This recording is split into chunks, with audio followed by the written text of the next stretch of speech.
Ja sam Branko Stojković. Sada je danas je 1. travanj.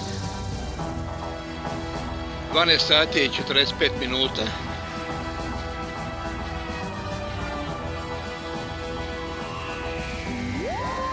Danas je subota 27.2019.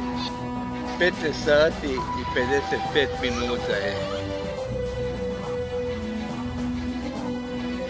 Danas je ponedjeljak 29.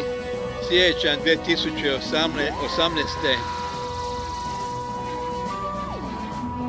Danas je 7.1.2018.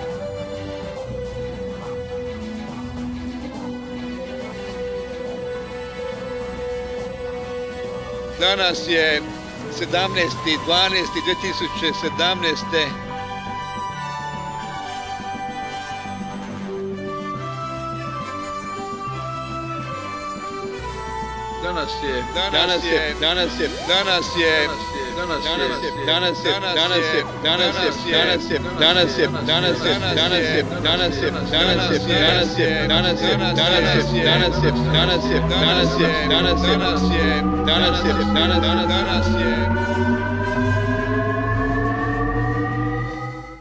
evo nas u 16. stoljeću.